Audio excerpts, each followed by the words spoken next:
要说这孩子是个天才，那简直是对他的侮辱。他是天才中的爱马仕，一个仅仅11岁的小屁孩，心智成熟到连成年人都自叹不如。这是他的课堂演讲。Our legacy isn't what we write on a resume or how many commas we have in our bank account. It's who we're lucky enough to have in our lives and what we can leave them with. 奈何同学们收起书包就跑，他也有深度听不懂，只有老师一脸的赞叹。问他为什么不去天才学校，他又说 This is better for my psychosocial development, for me to interact with a peer group at a normal school time.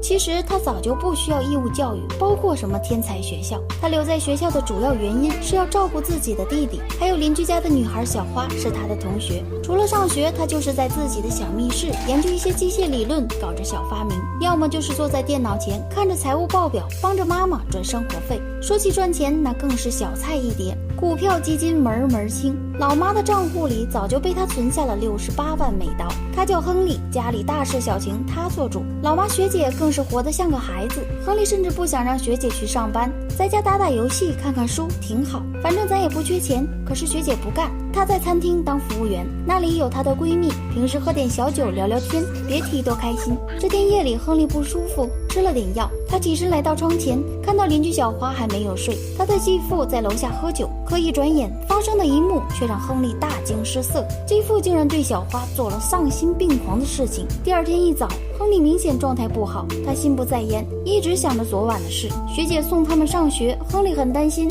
但小花什么都不肯说。看着小花无精打采的样子，亨利越想越生气，于是他一拍桌子冲出了教室。他跑到校长室告状，有理有据，淤青、疲惫、成绩下降，你当校长的都不管管吗？作为教育者的道德义务在哪里？但是校长不吃这一套，因为小花的继父是警察局局长，为人正直，他根本不信他会做出施暴幼女这种事。亨利彻底火了，好样的，你们不管，那我自己来。他一个电话打到了受害者援助机构，匿名举报了小花的继父。谁知继父有个当高官的哥哥，这事很快就被压了下来。亨利一看这都不行，他觉得是时候玩点真的了，于是一个惊人的杀人计划开始酝酿。他先是来到大桥查看地形，记录水流深度，然后又叫来弟弟配合，计算出最佳的射击角度，学习各种反侦察技术，还偷偷跑到了枪械店学习交易流程，标记摄像头位置。可就当他一切准备就绪，意外却发生了。学姐在深夜被叫声惊醒，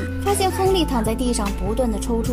这个男孩是天才中的天才，却不幸得了重病。看到医生来安慰他，他说别闹了老兄。接着一套专业医疗术语下来，医生都不知道该怎么接话，只能老实交代了病情。头部的肿瘤已经扩散了，很严重。亨利要来了自己的脑部 CT， 跟医生询问治疗方案，但医生只能无奈摇头。他查了大量的医学资料，知道自己真的活不成，是时候交代后事了。他先是叫来弟弟，嘱咐他要坚强，照顾好妈妈。还有一件事很重要，那个记载着杀人计划的红本子一定要拿给妈妈看。弟弟虽然好小一只，但也是非常懂事的孩子，他哭着答应了哥哥的嘱托。然后亨利又开始教学姐怎样理财，事无巨细，包括哪只股票该抛，哪些债券免税。但学姐哪会关心这些，他的儿子就要走了，还有什么事情比这更让人绝望？再加上对亨利的依赖，让他几乎崩溃。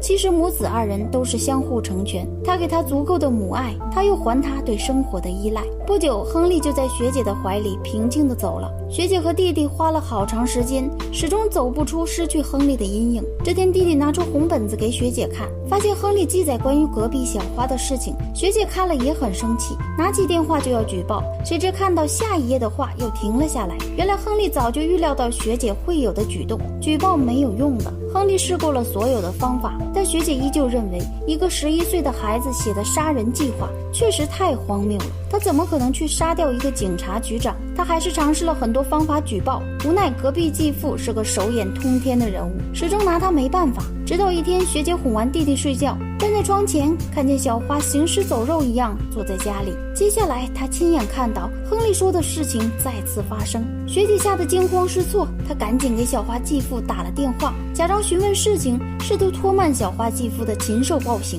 但这也是无济于事。这次学姐终于不再犹豫，她拿起了亨利的红本子，一页一页地翻了起来，上面提示让她打开保险柜。学姐在里面发现了儿子的录音带，亨利的声音响起，所有解决小花继父的详细计划都在里面。学姐戴上耳机，不敢有一丁点的失误。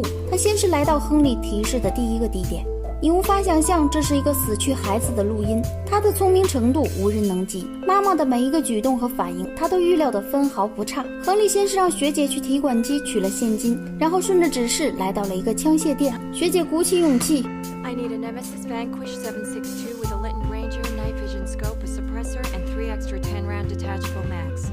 Think you can handle that, or should I take my business elsewhere?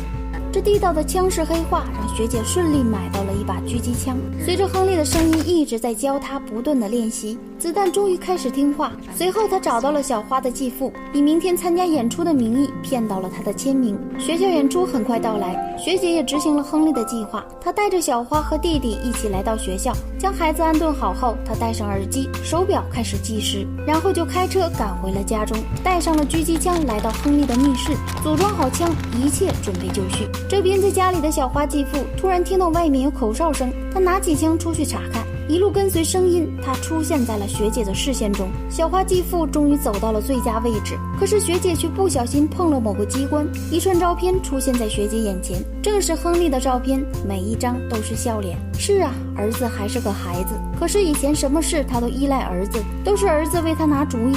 这一次他决定保护儿子，不让亨利死后还要面对这些肮脏的事情。他没有扣动扳机，拿枪走出了密室，谁知一回身，目标已经来到了眼前。学姐没有客气，直接当面揭露他的禽兽行为，还说受害者援助中心不行，他就去找联邦调查局，再不行就找媒体曝光，总之就是要和他死磕到底。禽兽离开后，学姐迅速处理了狙击枪，然后飞速赶往学校，在路上却碰到了飞驰而过的警车。这边禽兽回到家中，越想越怕，他没想到自己的勾当会被人发现，他赶紧打电话给哥哥，试图故技重施掩盖罪行。谁知他哥却说自己也没了办法，因为刚刚接到电话，警察已经在路上了。原来学姐准备杀人这期间，学校里的演出小花正在跳舞，而她身上的淤青正好被校长看到了。在联想到之前亨利说的话，他决定帮助小花，于是报了警。一瞬间人尽皆知，警方不得不出警调查。吓破了胆的小花继父没等警察来到，就选择了畏罪自杀。